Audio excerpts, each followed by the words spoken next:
Hello everyone, and welcome to Grandma Sue's Story Time. Today's storybook is Clifford's Puppy Days.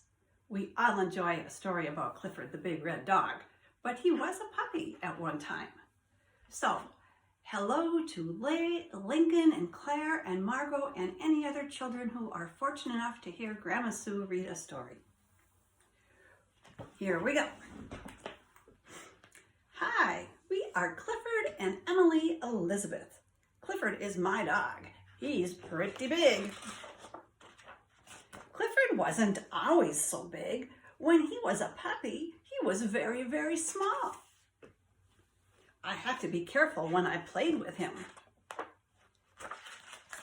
He was too small to fetch a ball. He was too small to play with my toys. There he is, just a little puppy dog. They were too big, those toys were. But he liked the merry-go-round I made for him. Now you might not know what a phonograph is, or a record player. You might have to ask your mom or dad, or next time you visit, Grandpa Jim can show you one of those. In today's times, we usually watch things on our TV or stream them somehow. So that is the change of the times. But storybooks are always good no matter what. On cold winter days, Clifford found snuggly warm places to sleep. Where is Clifford? Do you see something wiggling up on her head? What do you think? Who's in there? Oops, I skipped a page. Like my cap. Emily Elizabeth is laughing.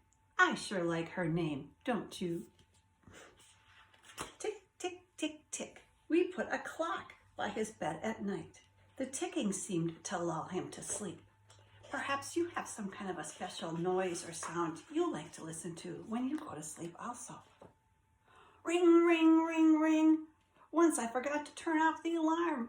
Oh, imagine waking up in the middle of the night.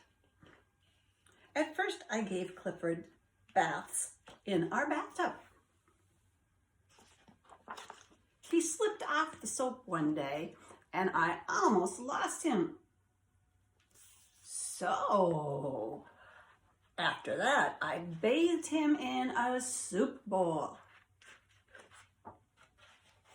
Daddy was surprised when I told him what I had used for Clifford's bathtub. He says, I'm eating out of the bathtub that Clifford was in. It was fun having such a small puppy, but Clifford was easy to lose. One day, my aunt came to visit. When she left, we looked all over for a small red puppy. Can you imagine what happened here? Do you see what Clifford is up to? What an adventure. My aunt found him in the bake shop. Clifford jumped out of her purse. Clifford was scared. He jumped on the cream puffs. Then he ran across the pies. 1, 2, 3. The baker tried to catch him, but Clifford ran up the wedding cake.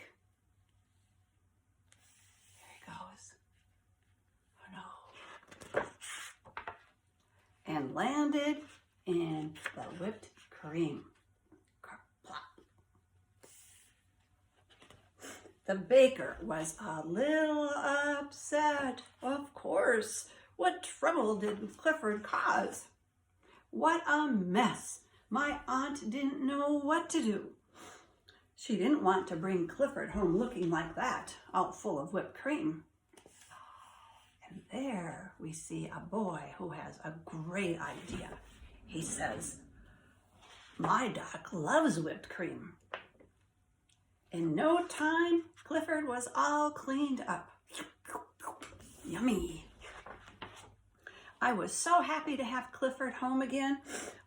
The dog who brought him to me was the biggest dog I had ever seen.